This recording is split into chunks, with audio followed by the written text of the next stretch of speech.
What's going on, everybody? I am Mick Manhattan, the Scene Snob. I'm here to talk to you about Kimball's Cookies. They've been our sponsor since the beginning, and we truly love them. They make custom cookies for every special occasion or holiday that you can think of. So order today, and you can order in sugar cookie, you can order chocolate. They have gluten-free options. They take care of you, and they're designed with love. I can tell you that for a fact. So check out Kimball's Cookies on Facebook, and when you order, use promo code SNOBS, and they'll give you 10% off your order. Thanks.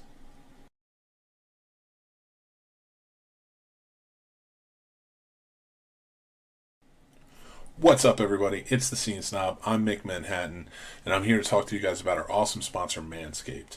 They are the premier tool for your grooming downstairs. Summer's coming. Are you ready to unveil your beach bod? You're in luck. Our friends at Manscaped just launched their 4th generation performance package, which includes the Lawnmower 4.0. You heard that right, the 4.0 is here. Complement your summer bod with a trim from the leaders in male grooming. The sun is shining, call your name, guys. Join the 2 million men who trust Manscaped worldwide, including myself and all of the hosts here, and get ready for Hot Guy Summer by going to manscaped.com for 20% off and free shipping with the code SNOBS, SNOBS, and they'll get 20% off and free shipping. So go check out Manscaped now. They have amazing stuff like the 4.0, the Weed Whacker, the Crop Shaver, and all of their deodorizers and everything else are truly, truly amazing. I wear their underwear. I think it's just fantastic. But don't take my word for it. Go check them out yourselves because they have plenty of stuff for everybody. So go to manscaped.com and tell them the Scene Snobs sent you by using promo code SNOBS. And I'll talk to you guys later.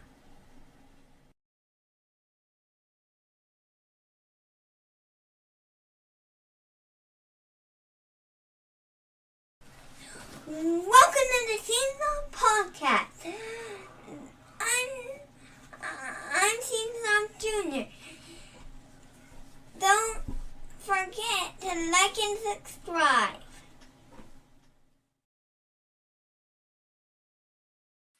Kathleen, you mean like this? Hot Guy Summer. Like this? Is that what you mean? All this. Hot Guy Summer. That's Hot us. Guy Summer.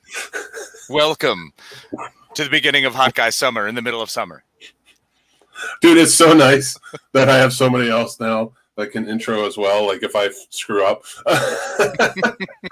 What's going on, everybody? Hi, everybody. Welcome to the Scene Snobs podcast. It's Tuesday night, and we feel all right. I'm feeling good. It's 9 p.m. You know where you are. You're surrounded by the love of the Scene Snobs. We're so happy to have you. I am, of course, your host, co-host, Mick Manhattan. Thank you. I'm over here, too, the madman. I never forget you. You know that. Just when it's important. I forgot you. Sorry. Oh, man, it's like the end of The Good Son. I'm just like... Yeah, it's all right. It would be problematic if I had an ego. It's like I'm convincing your mom to throw you off the ledge. Sounds about right. Wouldn't take much. You clearly love me more. I'm going to be a hobbit. Pretty short trip to that point. So what's going on, everybody? Listen, it's going to be a very horrifying evening tonight because we are talking horror. We have special guests tonight. Dave Kerr, the director of Bloody Summer Camp, and the new movie that he's gathering funding for, and it should be starting shooting, I think, next week. Go Away. Go Away. I'm very excited for that Yes. one. I will say we also have one of the stars. He's an actor who's been on the show before. He's a very talented dude. Michael McGlynn is going to be on the show. So we're going to talk to him as well. Mike. And we're dedicating this one to summer camps. You know, I never got to go to summer camps as a kid. How about you? Nor did I. No, I went to, in 6th grade, we had something called Nature's Classroom, where we got to go to a YMCA campsite and stay for a week. And that was about the closest I ever got. I did wind up with 2nd-degree burns on my ears during a soccer game. So I feel like I got a pretty strong encapsulation of summer camp. Snuck out late night to go play Magic at another bunk because, so cool. That's a summer camp. What's That's that? a summer camp. That is a summer camp. So I got a week of summer camp experience in my life. You bastard. You got summer camp experience. Did Pamela Springsteen come try and kill you? She did not. In fact, I was able to survive. How about Felissa Rose? Did she come? No. I think she was a camp over. Ah, damn it. You know, always the good ones. Always a camp over. Oh, I was happy with that. No, it was totally fine. No one had to murder. It was cool. Well, I will tell you, Casey and I did get together this weekend for the Nightmares on Main Street Film Festival. Boogity, boogity, boogity. It was awesome. Up Yeah. in Waynesboro, Pennsylvania. First of all, Waynesboro, beautiful spot. And it was a fantastic event. Well done. Matt and everybody who helped put it on in the entire town. It was just really cool. It was a cool event. So really enjoyed it. I'll tell you, I dug the old school vibe. Like, it reminded me very much of like where I grew up in Jersey City. Like, it was like very city street, surrounded by like a nice rural area. Very colonial. Yeah. And it was a lot of fun just kind of walking around to the different storefronts and things like that. We got some good food at the Waynesburger. Saw some cool stuff. You saw some movies. You saw Bloody Summer Camp again. I saw Bloody Summer Camp. It was so good on the big screen. It was just so much fun. I really dig that movie. But I will reserve any words of anything. Oh, yeah. But you people need to find it and you need to watch it. We will be doing a review of it. And we will be putting that together very soon. But for now, we did want to have Dave on the show, spoiler free. So if you haven't seen it, make sure you check it out. But yeah, Waynesboro was awesome. We got to, first off, I meant to tell you this, Case, and I forgot to tell you this earlier. We got to sit down with Dave Kerr and Mark Byrne, director of Remnants. Absolute national treasures. They are absolute national treasures. That's absolutely true. And we got to sit down and host a panel with them about independent horror filmmaking. Yes, which was amazing. They're really good. So grateful for their time they gave us and really some awesome insight and just fun conversation all around. Yeah, and then we hosted the final panel, which was supposed to be the history of horror in Pennsylvania, and we got a lot of history of Pennsylvania and the film industry. We absolutely did, but with John Russo, one of the most famous writers of all the writers, who worked with the great George Romero, and he was the writer of Night of the Living Dead and Return of the Living Dead. So two of my favorites, and two of yours. So, and you know what I forgot to mention. Our first episode of the Scene Snobs podcast was audio only. And set to Night of the Living Dead, because it was the same length. Yeah. Because we can talk a lot. We can spin a yarn. Oh my God. Yeah, that first episode was an hour and a half. Let me put on my headphones because I can hear double speak. That's never good. Hello? That's not working. Holler. I think I put it in the wrong hole. Well, that shouldn't be a common problem. I need to put it in the right hole. Well, try harder. I'm trying harder. Did you actually use your eyes? No, I forgot to set it. Are you feeling around in the dark? There we go. That's the one. I nailed it. Yeah, so we are going to bring them on soon, but I did want to talk about a very special event that we have coming up this Friday. Yes. So, if you're listening to this or you're watching this before Friday, Casey and I will be hosting a 12-hour live event. It's called the Help the MILBY'S Charity Fund-A-Thon. If you remember our first Fund-A-Thon, where it was the Save Brady Fund-A-Thon, we had a great time. That was 8 hours. Just lots of shows all in the mix and a lot of fun stuff. But this time, Jason Taylor from the Three Geeks podcast, a good friend of ours, his family, it's a sister's family, is kind of in a bad way. They're suffering a bit, and we are going to raise funds for them. We have great shows ready to go, and they're all like chipping in and ready to be a part of it. And, we're going to be hosting a full 12-hour event. Very excited to go, full 2 p.m. to 2 a.m. because that's how we roll. Especially roll deep for people and members of our community who need help, any kind of assistance that we can ever provide. So we'll be sharing out that link. It'll be going all over. It's going to be a great show, great time, a lot of fun, wacky entertainment. Two of your favorite people just bouncing around and being silly while also hoping to raise a little money and help some people out in a tough time. So any way you can help, support, share, watch, laugh, comment along would be greatly appreciated. And just to give you a quick rundown of the shows that we have. So we'll be us hosting. We'll be there for the first hour and the last hour. And in between, we'll be doing the transitions. So the first up, it's, starting at 3 p.m. after we intro at 2 p.m. We have Pulling Focus podcast. Then we have Main Street Cinema, Invest in Yourself, the Digital Entrepreneur podcast, Ascend and you get there. I'll get there. I believe in you.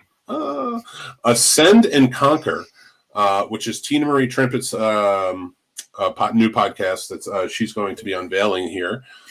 We have Dueling Aces, which is pretty awesome. George G3 is going to be hosting that. JVJ podcast, a Juicy Pear podcast with Sean and Wendy, Three Geeks podcast, Stuck in My Mind's podcast, Funny Science Fiction podcast. I'm not looking at you, Dick. The Perfect 10 podcast, The Real Boys, and the PVD cast, and then we will finish it off at 1 a.m. So please join us. We're going to try and keep you laughing and having fun all the way through. Mick had it with chats today. Yes, we're all chuckling. I'm actually laughing along with Jason and Kathleen because this has been great.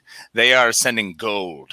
I absolutely adore what's been kicking out here. What's going on? What's happening? Well, first of all, anytime you can bring up National Treasure after the amount of times you try to say National Treasure about National Treasures, and then Jason wants to talk about National Treasure, and everybody has National Treasures.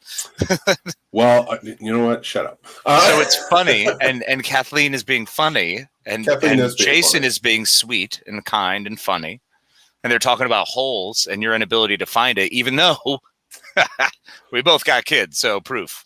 That's true. We found it one time. Oh, Kathleen, I never not notice. I do have, before we start, I see John. Hi, John. My romper room moment. Hold on, I got to read this real quick because this is very important. Hi, my name is Paul Dunn. I have always loved detailing my own car, but only considered doing other cars, but always had an excuse to bet on myself. A little over a month ago, I had a boss decide to let me go to pay someone less. And in the middle of the panic of losing my job, I told myself, you got to turn your thing down. I can hear myself. I can hear myself through you. I'm in headphones, man. I don't know how to do that. I don't know. Something's killing me. It can't be me. I'm on headphones. I'm on headphones. Headphones. We're both on headphones. What are you hearing? I don't know what I'm hearing. It's very odd. Anyway, I'm going to read it. No, that's just the ringing in your brain. Don't worry. Death is inevitable. See you on the other side. In the middle of the panic of losing my job, I told myself, not now, then when. So I started to buy everything I needed for the company, products, business cards, insurance, etc. After last week of word of mouth starting to spread and my own mental health excited every day to do what I love, I can say I'm glad to bet on myself. I would love to make your car look nice, amazing, and would love to make neglected vehicle look lot new. Lot new. Oh, like a car lot. I'm not right. I love the amount of practice you went into this and the randomness. No practice. Jumping into this live read. Like, no, it's a note. Yeah, it's a Captain Segway. It's a note. It's a note. Look forward to earning your business. So what it is, it's called Consider It Done. And he works in the North Carolina area, High Point, Kernersville, Greensboro, Burlington, Winston, Oak Ridge, Somerville. And we're going to post his Facebook page. Consider It Done is the name of the business. Paul Dunn is awesome. I've seen his work, and I want to get my car detailed by him. Trust me. I know it will look 10 times better.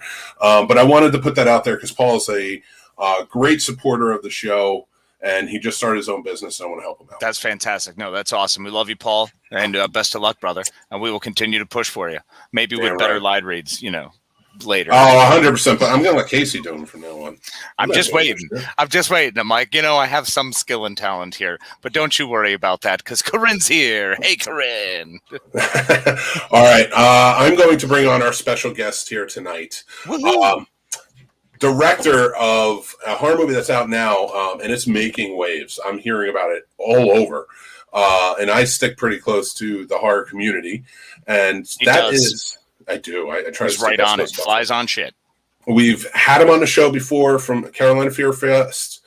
We hosted a panel with him this past weekend at Nightmares on Main Street Film Fest. And now we have him on the show again. It's Mr. Dave Kerr. Woo, Dave Kerr. What's up, Dave? What's up, buddy? Hey, what's up, guys?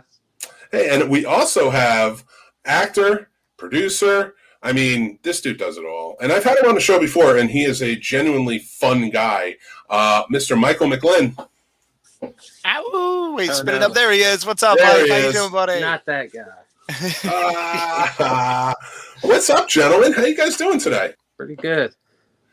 Oh, man. Well, welcome to the show. We're glad to have you. We're going to be talking about Bloody Summer Camp, which, like I said, is making waves. But we also want to talk about your new project, Go Away, and maybe get into some horror talk along the way. How's that sound? Sounds good. All right. So why don't you give everybody who may not have seen it or gotten there yet, even though we plug it and they watch our show, tell them some more about Bloody Summer Camp. So Bloody Summer Camp is an 80s slasher throwback. It's kind of like it's obviously inspired by horror films from the 80s, like My Bloody Valentine, Friday the 13th, Halloween, The Burning, all those great films / films. We want to make a film that felt like it was one of those films, but an original idea rather than, obviously we've got remakes coming out of everything. We wanted to do an original concept that kind of honored and did an homage to those type of films. And so Bloody Summer Camp takes place in 1986 at a summer camp on their opening day as they're preparing the camp for the new summer. And some things happen. One of the new counselors ends up going missing. And then a killer, a masked killer who's wearing a devil mask, starts to kill off the counselors one by one. And the whole film is kind of like a who did it type film. You got all these counselors, they're in the middle of nowhere. Eventually they kind of realize that one of them is doing it, but they don't know who, that whole type of thing. Mm-hmm. Yeah, and one of the things to kind of talk about, so Carolina Fear Fest was one of your big premiere, and we got to be there to talk to you and interview on it. We lost Michael. He'll be back though, I guarantee it. So and got to talk to you about it a bit. And you, I don't know, can we talk about the big surprise you did in the theater? Yeah, you can. Everyone, it's all out now, so you're good to go. All right, I just wanted to make sure. But so please tell us what you did, because I thought it was really awesome how you pulled this off. So what we did is we didn't let half the cast, or as many as we could, we didn't let them know what the actual ending was. We always tried to keep the real ending from as many people as possible. A lot of them thought that the killer was someone else. And we had a reason for doing that. We always felt like that if you don't actually know who the killer is, regardless of your acting strength, regardless of anything, if you don't know who the killer is, you can't give it away. At no point can you give it away in subtle notions and in any of your acting. You can't give it away, no matter, like I said, no matter how good of an actor you are. You can't give it away if you don't know it. And we wanted them to believe it was this person, so it would reflect that way in the film. And so it started out with barely only the producers and I and my cinematographer, only we knew. And then when I found the person who I wanted to be the killer, I had to let him in on the whole thing. You're the killer. And our sound guy didn't even know until like the last 2 months, because we got to a point where there was a scene that we needed to do, and it was like most of the cast didn't even know we were filming this scene. They didn't know the scene existed, and so I kind of had to take him to the side and be like, "Look, I got to tell you something." And so he was brought in, and then the ending, there's a couple other people that, because of how the ending was, we had to let know, but it was still half the cast by the end of it still didn't know when they went in the theater what they were about to see. And hearing the reactions, because the whole Carolina Fear Fest, the whole cast is loving it. It's the first time they're seeing the film. They're reacting to the film. They're quoting lines. They're just having a fucking blast the whole time. Then right at the ending, you hear, like, right when like something doesn't play out the way they thought it was supposed to, everything goes silent. And then I'm like, they're starting to be like, what the hell? and then like it's like a couple minutes of silence, and then it's just like a bunch of fucking like reactions of people like, what the fuck? Because they had no idea that this shit was happening. So They're just so freaking cool. so and I'm awesome. struggling all tight-lipped as well because it's just it was so good. It's so much fun, and I mean, you really brought so many interesting deaths, a lot of originality to it. It was a fantastic script. It was really well paced. I'm just a big fan. Big fan. Great job, Dave. Michael, Great we job, were man. talking about the cast not knowing the ending. Oh yeah. That Michael was a didn't hard even one to keep under wraps. Michael joined the cast as a cast member, and as a cast member, he was not told the ending either. It wasn't until December when we brought me and Amber decided to bring him and his wife on as producers. Mm-hmm. That we told him like, okay, we're gonna let you know something. Here's the last 5 pages of the script that you didn't get. Oh my God, that's crazy. Like I said, it was a need to know. You know, if you didn't need to know who the killer was, you didn't know. One of the fun parts about that too is because on Saturday night, all day Saturday, we had a bunch of the cast come in and sit down with us and talk to us about being in the movie. And then, it was getting ready to premiere that night. We were talking to you last. And then you said, I have a special surprise, and I'll talk to you guys about it tomorrow if I can come back. And we're like, yeah, absolutely. So Sunday you came back, and we started talking to everybody again. And there's just like everybody was blown away by it. Like they had no idea. The reactions were amazing. It was so much fun to see that. It's something you don't really get in cinema, much less to be the one making the movie and get that level of surprise. So that's pretty radical. Yeah, it was a pain in the ass to do too. Well, it was just that much more stuff that we had to keep a secret, and we had to try and we had to film certain ways, and then with the premiere, some people were originally not going to show up, and we're like, well, this is going to be terrible if half the cast don't show up to this screening, and it gets out what the ending is before they see it. But luckily, most of the cast showed up. So nice. That's good. Yeah. I love it. We have a huge fan right here who did see it in Carolina Fear Fest, Paul Dunn. And he's a fan of the show, and he's talked very highly since he saw Bloody Summer Camp. So that's awesome. Yeah, that's great. I'm glad you liked it. I really am. Thank you so much, Paul.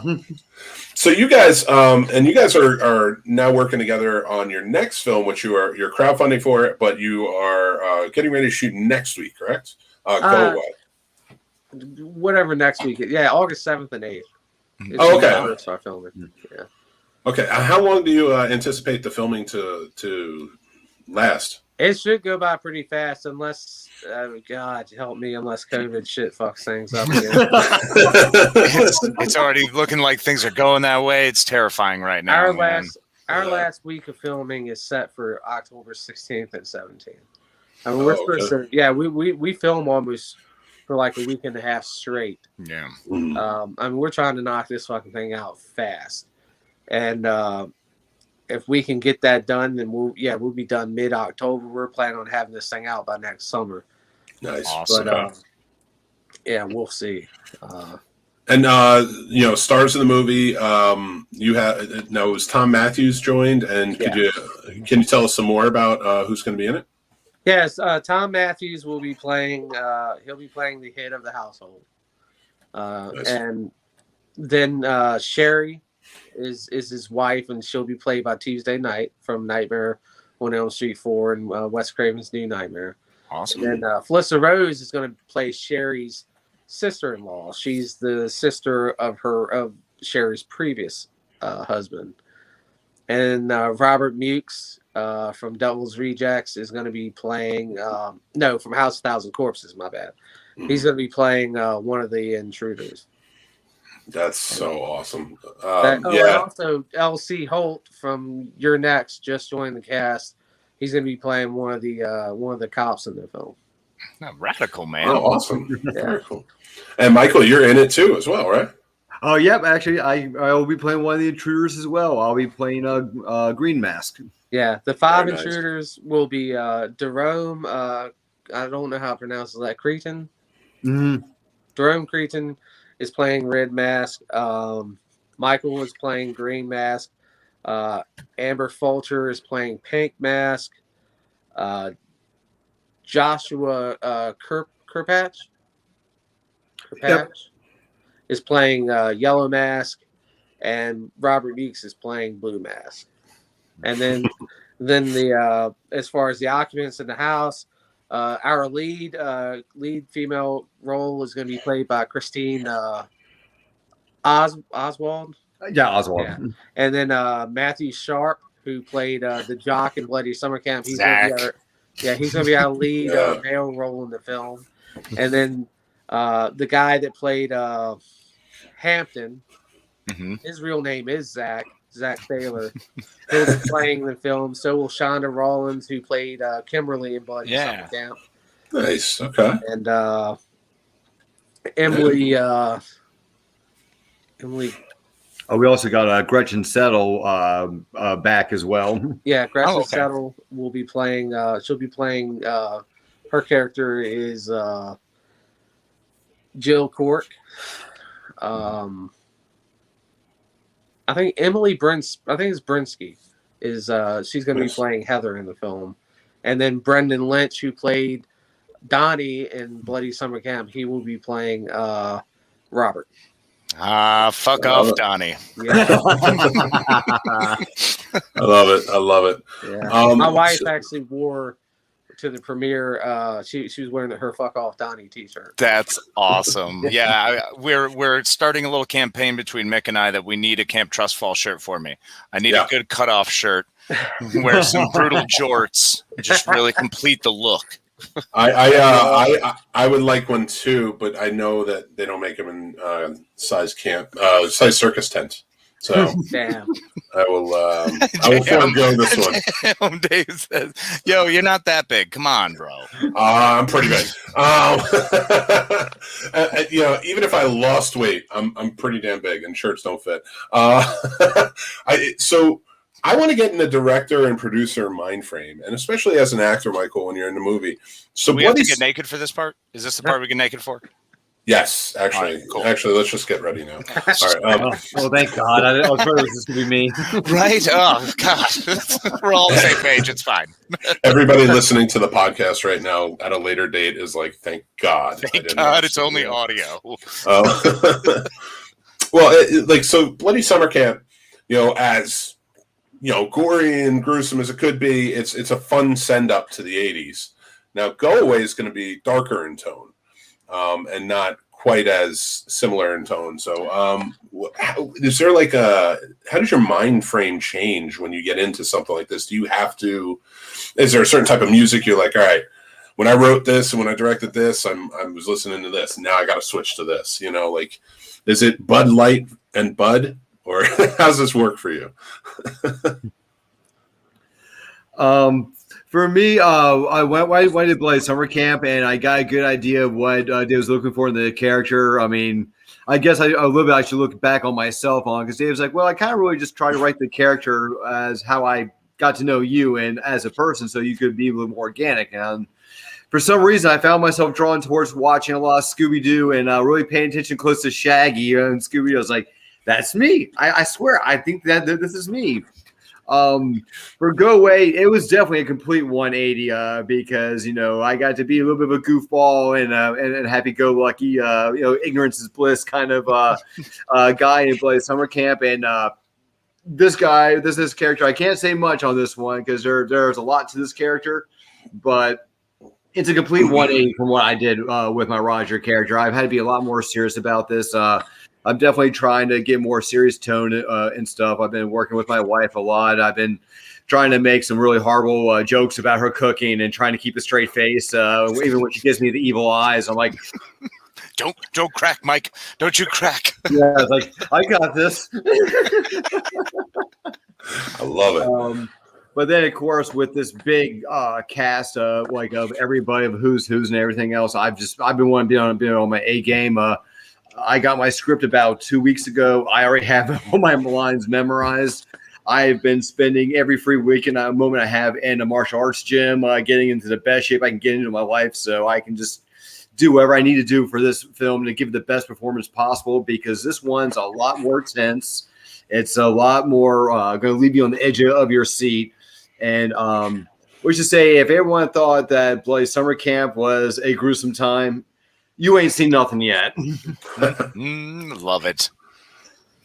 So, well, how about you, Dave? Like getting in with with directing. I mean, I'm sure writing it, your mind frame, of course, changes because it's different tone. But how about as a director? I know you haven't started yet, but like, what are you doing to prepare?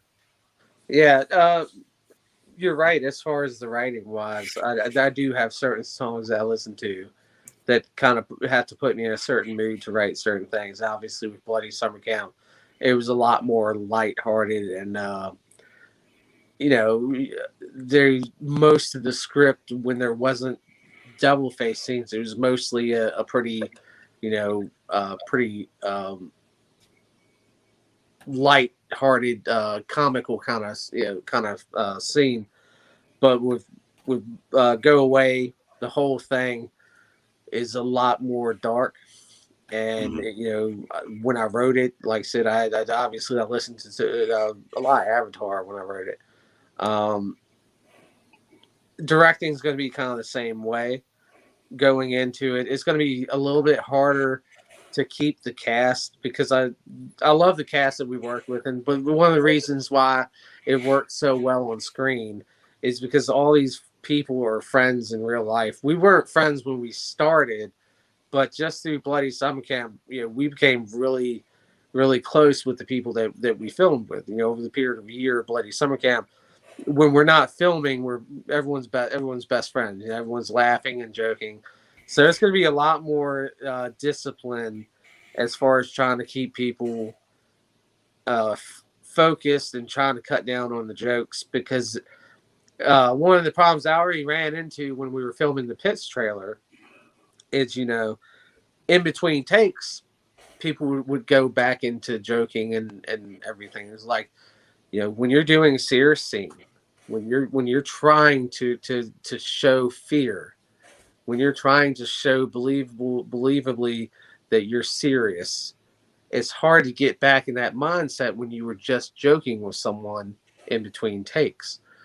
And so I had to get on them, and it's just gonna be difficult. And it's not their fault, Like I said, we're so close. Everyone's really good at really good friends with each other.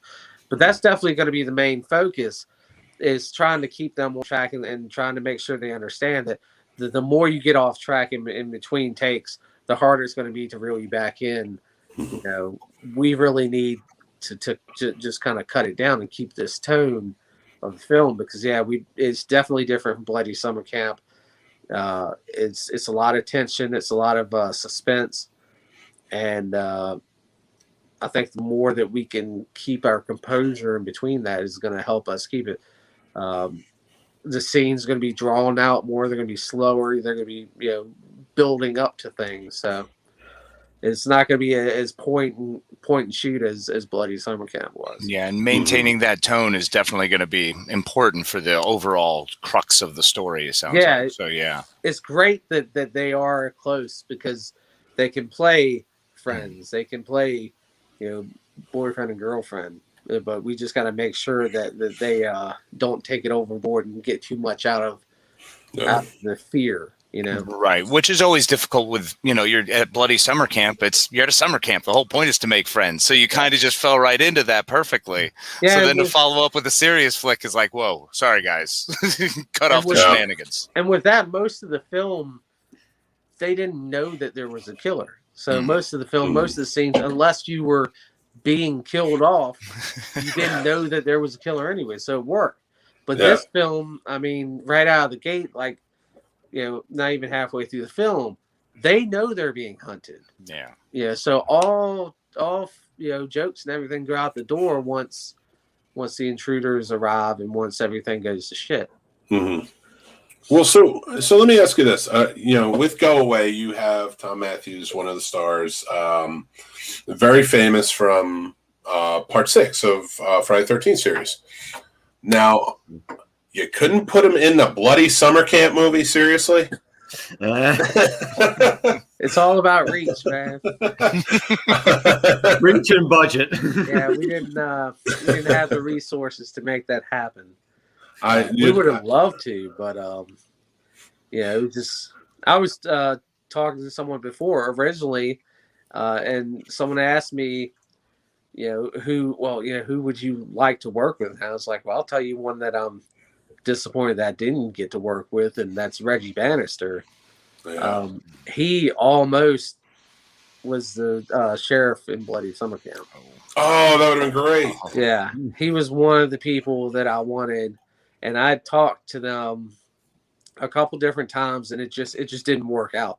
It was like we talk about it, and then it just never panned out. And it's unfortunate because now he's pretty much retired, and I don't think he's going to come back out. And I would have really liked to have worked with him, but and like I said with Tom Matthews, I would love to have had Tom Matthews in Bloody Summer Camp. But all I'm saying is, we need a director's cut scene. You take him one day, you go over to the camp, and it's just him in his outfit walking out of the lake. And you have one of the characters, one of the camp counselors from Camp Trustfall, like, what are you doing? Just like, I don't want to talk about it. That's clearly a Roger moment. He just take off. Have him show up in an old pickup truck and like, what are you doing here? I heard there's a double face. Heard there's a camp slasher here. I have a little bit of experience with this. Yeah, right. Yeah, the sheriff's like, we're calling a pro. Tommy Jarvis shows up.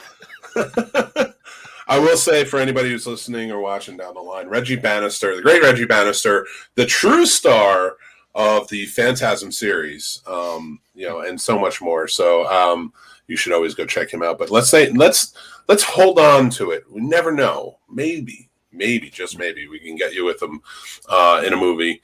That would be awesome for sure. So now, how are you seeing? So you just had Bloody Summer Camp play also here up in Waynesboro at Nightmares on Main Street Film Fest. How was the response there? Casey got to go. I unfortunately had to come home. It was my son's last night before he leaves. But how did it go at Waynesboro? Oh, it went really well. We actually got a very good positive response again. Matter of fact, one of the other fellow filmmakers that we're friends with, Thomas Tucci, he does a lot of work with Key 13 Productions.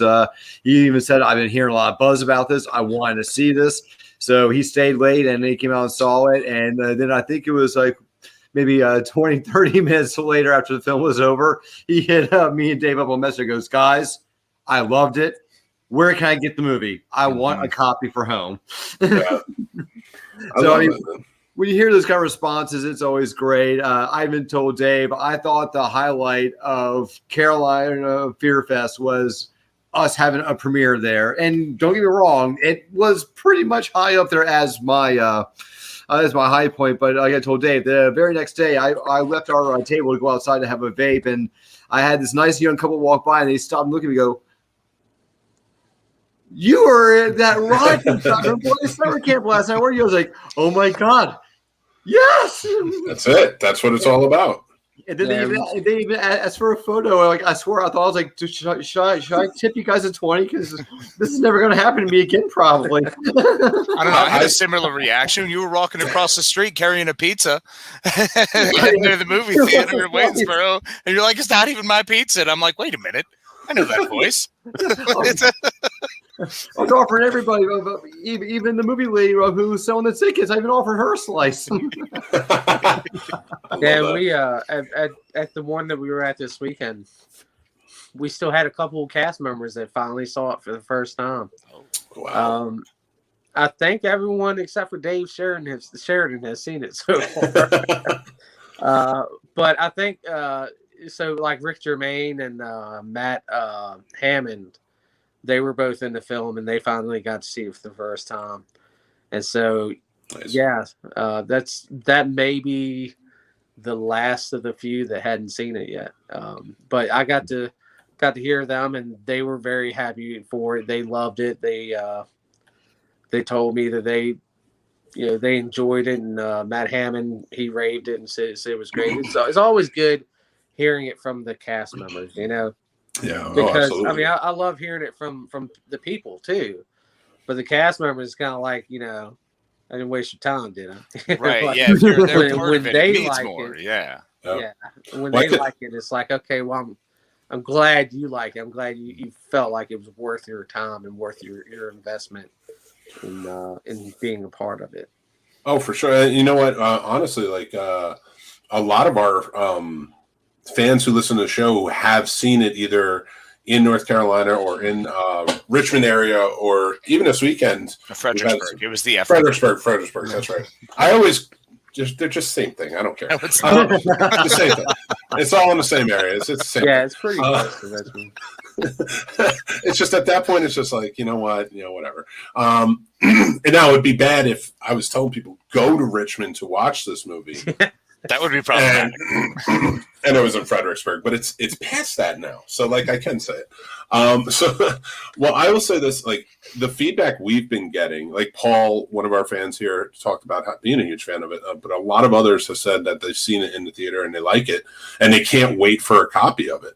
Mm-hmm. So are you guys working towards distribution or how's it going? Yeah. So the people that contributed, they'll be getting their copies. We're shooting for next month. It's an extended edition. Mm-hmm. And so with the extended edition, there had to be additional color grading, additional score, additional editing. And we were hoping to have it done by the end of this month, but I ran into several computer problems that hemmed us up for a couple weeks. But I talked to my color grader and the person doing the score, and they should be done in a couple weeks, and then I'll be sending it off to get copies made, and that'll go out to the contributors who bought it on our Bloody Summer Camp crowdfunder and our Go Away crowdfunder. And as far as distribution, I've spoken to several distributors, and I'm currently still talking with them, trying to negotiate out something. From what I heard, it sounds like regardless of who we go with, it is probably going to be out before the end of the year. Yes. To the distributor. And that will be the version that everyone has seen on the theater screen, the 2-hour version. Cool. Nice. Okay. Well, if you ever have computer problems again, I know a guy. Who? Not the guy still at work. That guy's an idiot. Don't talk to that guy. That guy doesn't know anything. No, that guy knows everything. Don't let him trick you. I know how to break a lot of stuff. That's true too. But if you need something broken, there's the guy. And also, if you need 2 guys to die in your movie, I mean, or play bumbling police officers. Oh yeah. That would be fun. We gotta make that happen now. Just saying, anytime you need an extra death count, you got 2 right here, buddy. Happily die. Every time we go to one of the horror conventions, we're just like, we just want to die in a movie. Just want to die in a movie. I don't want to be a star. I just want to die. I think we will have to make that happen. I have to. Sweet. Star my ass. I got no interest in being a star of a movie. I'm gonna be famous. If you can murder me in a wonderful fashion, acid bath. I mean, come on. What else we got? Let's do this. I've always been hip to be lit on fire. Oh yeah. Yes, let's do that. I'm going for it. Real fire. God, who needs enemies? Hey, we go real on the cost of effects. So. The very next week, we're just like, okay, sorry, Casey's not here. He's in the hospital, but he did a great job on set. Kidding me? I would still do it from the hospital bed. Like, guys, that was awesome. With the arm stuck in some sort of cast. That's true. When you see a scene, he sold it. It's called commitment, Mick. I'm glad you didn't make it. It's just me screaming at you. Do you know how long Kane Hunter did this? Keep going. Director's like, cut. I will tell you this, as we're winding down for the show, I want to ask you both, from best to worst, I want you to rate the first 8 Friday the 13th. I don't want to get all too crazy. But oh my God, what do you mean not too crazy? That's the weirdest question to ever ask. I think the first 8, we still. Yeah. All right. So Dave, you go first. I want to hear what your answers are on this one. Okay, this might fuck with people too. I am a big fan of Part 5. So. Okay. Shit. So, It just got real, folk. It's tough. let's see, 3, 6, 5, 1, 2, 8, 7. Okay. All right. 7's last. Wow, that's interesting. I'm not disagreeing, but that's usually a little higher up. Yeah. Michael, how about you, man? What do you got? Oh, The telekinesis. Fuck. Him and I are on opposite sides of the spectrum when it comes to the telekinesis. Mike's all about his Jean Grey. Throw that shit around. Jesus Christ. Oh my God. I'm definitely with Dave. Part 3 was definitely my favorite.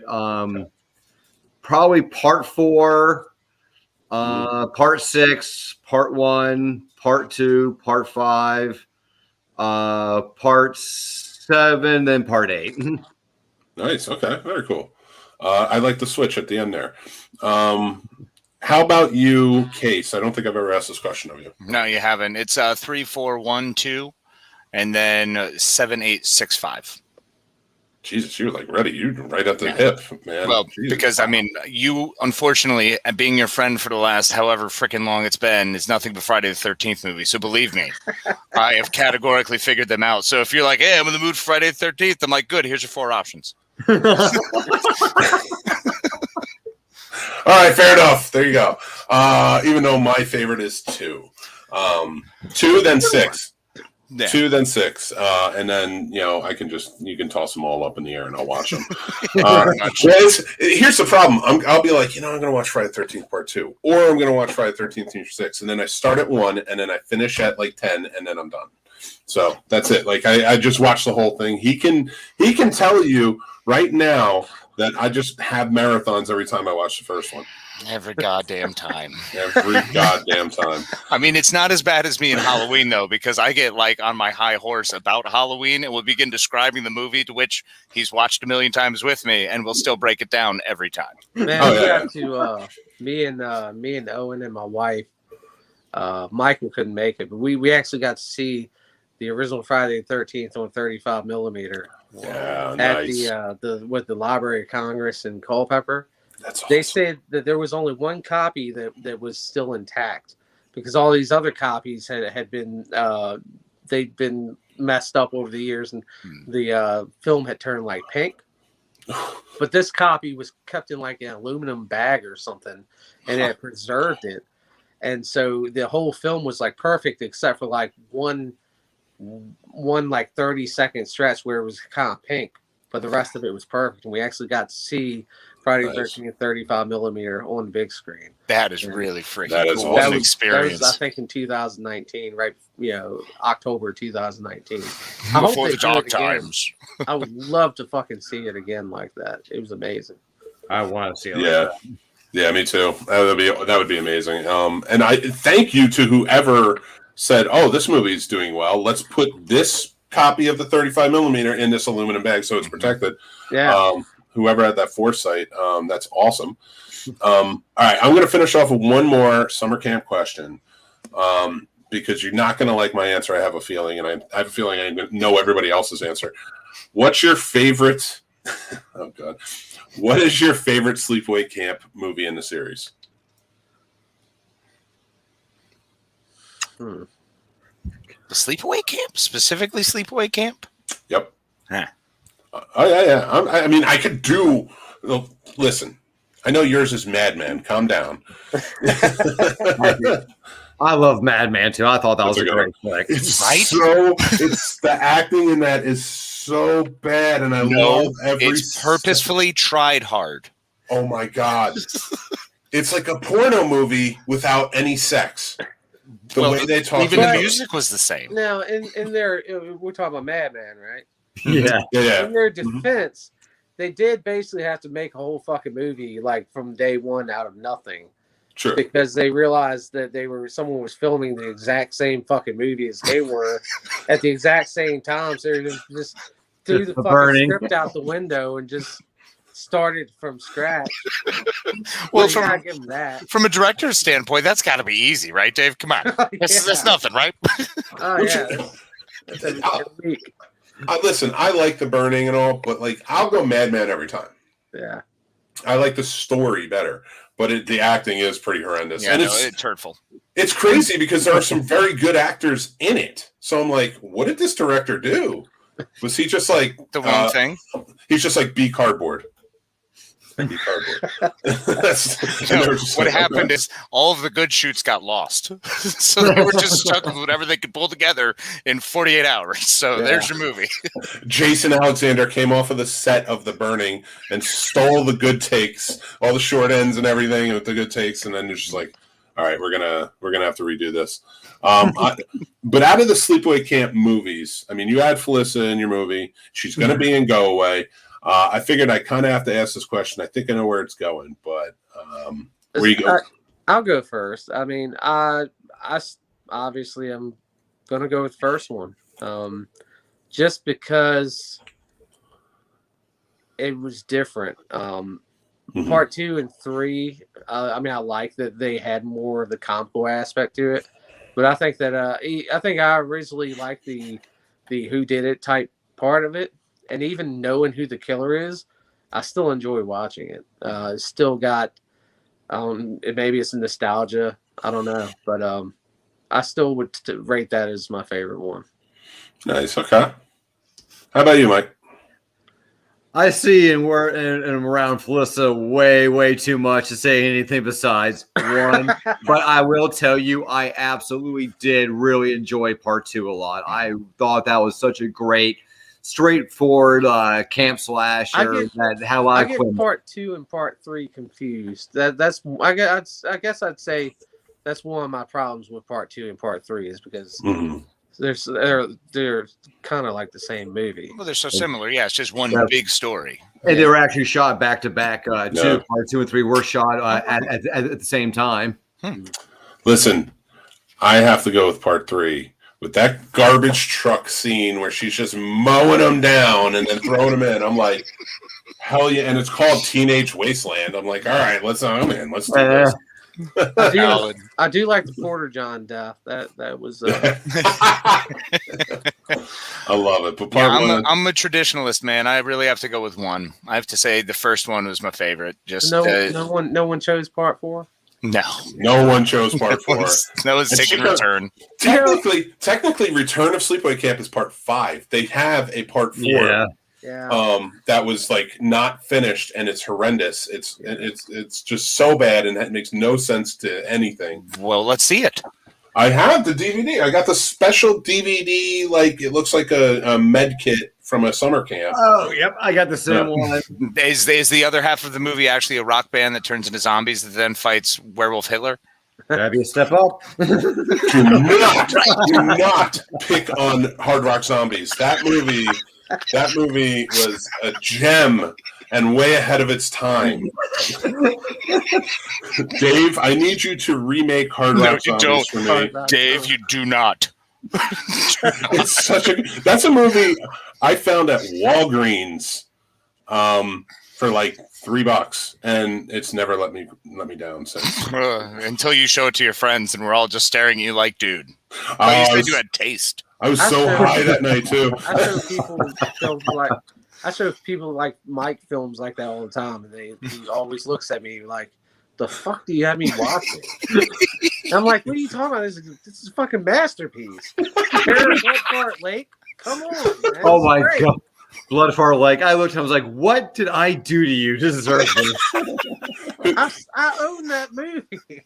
That whole movie, the Hard Rock Zombies, that whole movie was written around that band having one song called Cassandra, and then they just wrote a movie around it where this band dies, becomes zombies, comes back from the dead to avenge Cassandra against Hitler. Say it. Werewolf Eva Braun. Yep. Opposite of Phantasm, because there's a tall man and a very short man for almost no reason. And there is Sounds like a David Lynch movie. Oh, It's dude, so so weird. close. It's like Blue Velvet, but like not because there's a zombie. It's so weird, but yeah, I'm in, man. Always with that one. It's so bad. But I will say, listen, guys, I love that you guys came on. I appreciate you. I love Bloody Summer Camp. Yeah, same Z over here. Thank you so much for coming on. I cannot wait for Go Away. I can't wait to see what you guys have coming up in the future. If Bloody Summer Camp is, just the starting gun to all the amazing stuff you've got going on, really stoked to see you continue working together. And stay. Thank you. We are friends. We're all friends on Facebook and such. So keep in touch with us. We want to promote for you. So Always. please, let us know. You can always come on a show. Let us know what's going on. And I want to buy your shit. So just let me know. Yeah. Well, the Indiegogo is still live, right? You still have one of them live right now. It's still up. We still have stuff on there. Okay, so we're gonna pop that up after the show on the Scene Snobs pages, and then everybody go support. Check out Bloody Summer Camp when it comes out. Buy it, support, and thank you, Dave Kerr and Michael McGlynn, for coming on the show. And again, go check out Bloody Summer Camp as soon as it comes out. Buy it. I'm just gonna say it intensely. So just keep saying it. We're just gonna keep pimping it because you guys are awesome, and I loved it so much, and it was so much fun. So, and Go Away is gonna be freaking rad. Thank you guys so much for coming out and supporting us, man. It means the world to us. Absolutely. Thank you guys, and we will have you guys on the show soon. Yes, we'll bring you back soon. Have fun shooting next month. Thank you, man. Thanks, guys. Thank y'all. Take care, guys. Bye. Oh man, that was awesome. I love talking. These guys are great. Michael, like I said, has been on the show before with Key 13 when for another movie they're working on that was pushed back, so it's for Phobias, but it'll be coming out. But yeah, so guys, thank you for watching. Thanks everybody. This was a blast. We had a fun time. Go another 2 hours. We got this. Well, no, we got 12 hours on Friday to do it. This was just a primer for Friday. I feel like, we got some stuff worked out. We're ready to go. Yeah. So I know you'll be excited for Friday. So not only is it just this massive charity event and 12-hour show with this wonderful, fantastic lineup, but Mick and I are going to be doing it side by side. So if you like our side-by-side shows, this will be one for the ages. Yeah, we are going to be right next to each other. I love it. And we're going to have like a special setup. So... we should do it by the campfire. Okay, we're going to have a remote location. Shit, I just thought about that. Okay, all right. I shouldn't say that out loud. I don't know why I make these thoughts when we're on the show. I don't know. It's just flow of consciousness. It's fine. It's a beautiful thing. So the show will be available on the Scene Snobs Network Facebook page, our Twitter, our Twitch, and our YouTube. That's where it will be available. You can watch the whole thing from there, and then afterwards you can head over to our YouTube and watch it at any time. It is for a good charity. It's to help the MILBY'S, which is Jason Taylor, our good buddy over at Three Geeks Podcast, his sister's family. The GoFundMe is up and live now on thescenesnobs.com. There's a link. You'll see the charity banner. Click on that. I'll take you straight to the GoFundMe, and you can donate. You can do that during the show. You can do that during the... anytime. You can start now. You can do it now. Do it during the show. We will also have in the comments and the descriptions the link as well. So, so make sure to please check us out, follow, share if you can, donate what you can. It's not a matter of as that we go through these difficult times. It's not a matter of how much you can do. It's what you can do as well. So anything you can do to help get the word out, anybody who can help, whatever you can give will go a long way. So we're very excited to be able to help one of our close friends out during his time of need. So we appreciate you. Remember to be strong, build your villages, work together as your community, love and appreciate each other. I'm not leaving yet. No, I know you're not. I just wanted to get that off my chest because you might wind up on a roll about ball shaving, and I just want to be aware. No. I promise. I'm not going to go into ball shaving. So you ready for hot guy summer? No. There it is. No. So guys, some very important news that I just wanted to pass along. The Scene Snobs Network is dissolving. So we are not going to be doing the Scene Snobs Network after the charity event. That does not mean that the Scene Snobs are dissolving. The show will still go on. Casey and I are still here. Yeah, I mean, no one's pouring acid on us. Gosh. Yeah, we're just the network itself with all the shows and everything is going to go away indefinitely, and we're not dialing out though. We have plans, so just bear with us. But as life has gotten in the way. We got shit to do. We got to pull ourselves together and moving forward. So woo. Yeah, we have some great plans for it though. We have been talking, and we have some other people coming in on it. And once we're ready to unveil those plans and kind of push them forward, we'll be able to do that. But it is not a sad moment. These shows that have been a part of the Scene Snobs Network are truly fantastic. They're amazing. I hope you guys are going to watch them and support them all the way through. I'll still be sharing them out on my Facebook page. They've been fantastic members of the community and a wonderful little team we've built in the village, as it were. So, and just part of this journey. And it was a cool intersection to be part of it and hang out with them and work with them. And hopefully we'll still be able to continue doing that, but definitely go support all the time. And we'll be pushing it out because hopefully they'll continue supporting us. And if, we all just continue moving forward on this big, beautiful thing and all just working towards the same goal of being fucking awesome. Yeah, absolutely. So to all of them, I just want to say thank you very much for being part of the Scene Snobs Network.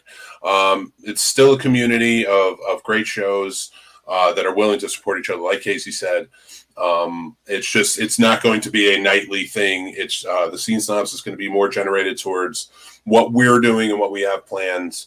And the network thing is, like I said, just sort of on a break, an indefinite break for now. We'll see what happens. But why did Ross and Rachel moment pop in there? We were on a break. Listen, the network wrote me 18 pages, front and back. Oh God!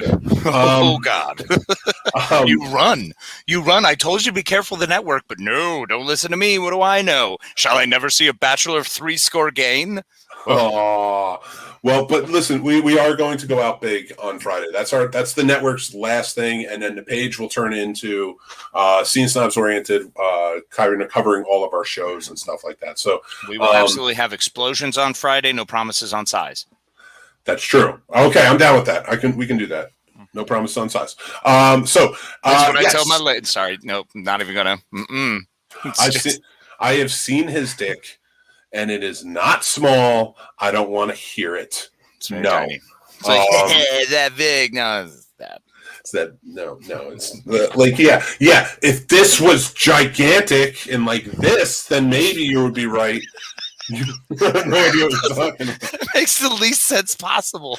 I don't know. And especially with the podcast saying this looks like this. It's very exciting. Oh, shit. Yeah, it is a podcast. Yeah, right. We both screwed that up because I was doing the finger thing to a camera that makes no logical sense. Apologies across the board for the terrible last 2 minutes of this show. Hey, listen. Casey plot is really no, we can just carry on. All right. Good night, everybody. Be good to each other. Love and appreciate y'all. Hope to see you Friday. I wasn't ready for the outro. Doesn't matter. We're out. Night. That's our show, everybody. Thanks for listening or watching wherever you're checking it out. This show is brought to you by our sponsor, Manscaped. Go check them out. They are saving our balls, and they can save yours too, or somebody you care about. That's pretty awesome. Promo code Snobs. That's promo code Snobs at Manscaped 3.0, the Weed Whacker, and more. It's a great gift for Casey has a big Father's Day, birthdays, weddings. Good night, Kathleen and Jason. Over there and use promo code SNOBS. Thank you so much for everybody showing up. We love you all. Also, we'd like to thank our see you on fan Friday. Oh, yeah. Remember to subscribe. All Scene Snob family to us.